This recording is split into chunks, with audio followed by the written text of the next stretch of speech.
Welcome to time for teaching classes. आज हम करेंगे क्लास 8th का साइंस का चैप्टर 2। इसका हमने फर्स्ट पार्ट कर लिया है। जिन बच्चों का फर्स्ट पार्ट नहीं हुआ है उसकी वीडियो मैं डिस्क्रिप्शन में लिंक दे दूंगा, वहां से आप लोग कंप्लीट कर लीजिएगा। इसके आज हम आगे क्वेश्चन आंसर सॉल्व करते हैं। चलिए वीडियो को स्टार्ट करते हैं। तो स्टार्ट करते हैं। अपना थर्ड नंबर पे क्वेश्चन है अपना, match the organism in column A with their action in column B. इसमें क्या करना है, कॉलम ए से कॉलम बी में हमें मैचिंग मिलानी है। इसको आपको ब्लैक पेन से लिखना है। फिर कॉलम ए कॉलम बी ये भी ब्लैक पेन से लिखना है। ए बी सी डी ये जितने भी हैं एफ तक इनको भी ब्लैक पेन से लिखना है। बस सामने वाले आपको ब्लू पेन से लिखना है। जैसे सबसे पहले अपना है बैक्टीरिया। तो बैक्टीरिया किस काम में आता है, बैक्टीरिया से हमारे कॉसिंग कॉलरा हो जाता है। जो फूड पॉइजनिंग होता है वो बैक्टीरिया की वजह से ही होता है। बी नंबर पे अपना राइजोबियम। राइजोबियम किस काम में आता है, राइजोबियम हमें पता है कि फिक्सिंग नाइट्रोजन करता है, मतलब फर्स्ट वाला ऑप्शन इसमें हम मिलाएंगे। सी नंबर पे अपना लैक्टोबैकुलस। लैक्टोबैकुलस किस काम में आता है, सेटिंग कर्ड, मतलब दही के जमने में लैक्टोबैकुलस हमारी हेल्प करता है।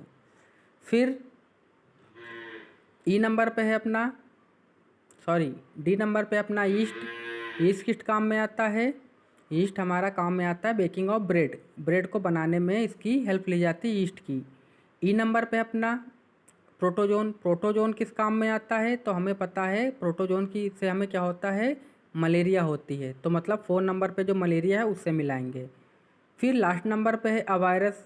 वायरस क्या होता है, प्रोड्यूसिंग एंटीबॉडीज़। वायरस से क्या हो जाता है, एंटीबॉडीज़ होती हैं, तो इसको हम इससे मिला देंगे। अब आगे बढ़ते हैं अपने नेक्स्ट क्वेश्चन की ओर।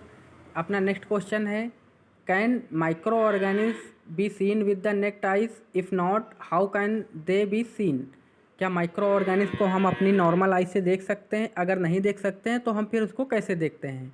तो आंसर देखते हैं इसका क्या है। The micro organism are small in size, they can not be seen with the unaided eyes. इसका मतलब ये हुआ कि माइक्रो ऑर्गेनिज्म बहुत छोटे होते हैं, उनको अपनी नॉर्मल आई से नहीं देख सकते हैं। Some of these such as fungus that grow in bread, जैसे कि फंगस ब्रेड पे ग्रो कर जाता है, can be seen with the magnifier glass, उसको मैग्नीफायर ग्लास से देख सकते हैं। Other can be seen with the help of microscope, बहुत से ऐसे इतने माइक्रो होते हैं कि उनको हम अपनी नॉर्मल आई से नहीं देख सकते, तो उसके लिए हम क्या करते हैं, हम मैग्नीफायर ग्लास का यूज़ करते हैं। आगे लिखा हुआ है, that is why these are called micro organism और माइक्रोब, इसी वजह से इनको हम माइक्रो ऑर्गेनिज्म या माइक्रोब कहते हैं। माइक्रो का मतलब होता है बहुत छोटे, जिनको हम अपनी नॉर्मल आई। अब देखिए इसे 6 वाला क्वेश्चन है, name the micro organism which can fix atmospheric nitrogen into the soil. इसका मतलब हुआ उन माइक्रो ऑर्गेनिज्म का नाम बताना है जो एटमॉस्फेरिक नाइट्रोजन को सॉइल में फिक्स करते हैं। तो आंसर है अपना राइजोबियम, क्लोस्ट्रिडियम एंड एजोटोबैक्टर। ये हमारे 3 होते हैं जो एटमॉस्फेरिक नाइट्रोजन को फिक्स करते हैं सॉइल में। तो अब क्वेश्चन नंबर 7 है अपना, right 10 line on the usefulness of micro organism in over leaves. उन 10 लाइन्स बताना है माइक्रो ऑर्गेनिज्म के बारे में जिनका हम अपनी डेली लाइफ में यूज करते हैं या फिर वो हमारे लिए यूज़फुल होते हैं। तो आंसर है अपना micro organism are useful for us in many ways. इसको आपको ब्लैक पेन से लिखना है कि माइक्रो ऑर्गेनिज्म हमें बहुत से तरीके से हेल्प करते हैं। जैसे कि फर्स्ट पॉइंट है बैक्टुलम लैक्टोबैकुलस कन्वर्ट मिल्क इनटू कर्ड। बैक्टुलम और लैक्टोबैकुलस ये क्या करते हैं, ये ऐसे बैक्टीरिया होते हैं, माइक्रो ऑर्गेनिज्म होते हैं जो दूध से दही बनाने में हमारी हेल्प करते हैं। इसको आपको फर्स्ट पॉइंट डाल के लिखना है, फिर एक लाइन का स्पेस देना है, फिर सेकेंड पॉइंट लिखना है। Bacteria are also involve in the making of cheese. जो हम चीज़ बनाते हैं, पनीर बनाते हैं, उसमें भी बैक्टीरिया हेल्प करती हैं उसको बनाने में। अपना थर्ड पॉइंट है Acetobacter acetic is use for production of acetic acid from alcohol. अब ये जो बैक्टीरिया होती है क्या करती है, अपनी एल्कोहल को बनाने में हेल्प करती है। एसिटिक एसिड से एल्कोहल बनाने में ये हमारी हेल्प करती है।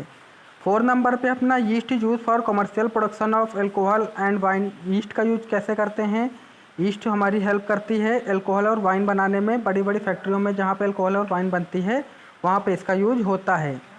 5th नंबर पे है antibiotics are manufactured by growing special micro organism. Antibiotics जो बनती हैं उनमें भी हमारी माइक्रो ऑर्गेनिज्म का यूज होता है।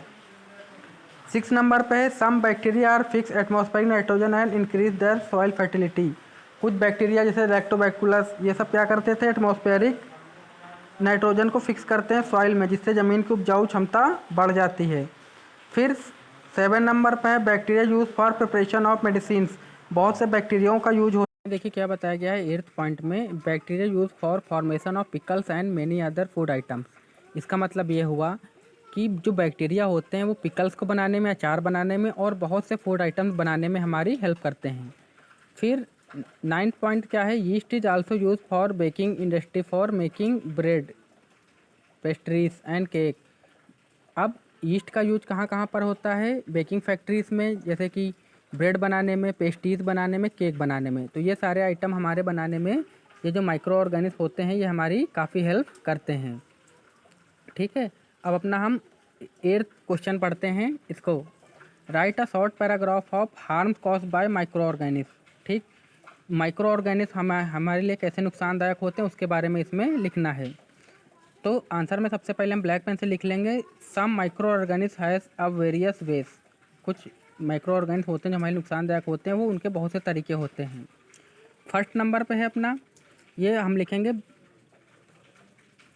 ब्लू पेन से, many organism are disease cause. कुछ माइक्रो ऑर्गेनिज्म की वजह से बहुत सी डिसीज़ होती हैं, जैसे कि common ailments like cold, influenza, flu जिसको भी बोलते हैं, and most coughs are cause by virus. बहुत से वायरस ऐसे होते हैं जिनकी वजह से हमें कोल्ड भी हो जाता है, इन्फ्लूएंजा भी हो जाता है और खांसियाँ भी आनी स्टार्ट हो जाती हैं। सेकेंड पॉइंट है अपना, एक लाइन का स्पेस देने के बाद लिखेंगे, serious disease like polio and chicken pox also cause by virus.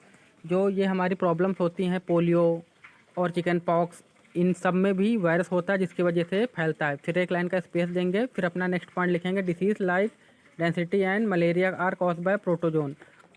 इसका मतलब होता है जो मलेरिया जो हमारी बीमारी होती है वो भी एक माइक्रो ऑर्गेनिज्म की वजह से होती है, जिसका नाम होता है प्रोटोजोन। नेक्स्ट पॉइंट है अपना, typhoid and tuberculosis are due to bacteria. Bacteria की वजह से कौन कौन सी प्रॉब्लम्स होती हैं हमें, जैसे कि टाइफाइड, ट्यूबरकोसिस, ये सारी चीज़ें हमें बैक्टीरिया की वजह से होती है। रिंग वार्म में due to fungi. Ringworm हमारी बॉडी के अंदर प्रेजेंट होता है, वो हमें कौन सी वो फंगी की वजह से होता है, उससे भी हमें प्रॉब्लम क्रिएट होती है।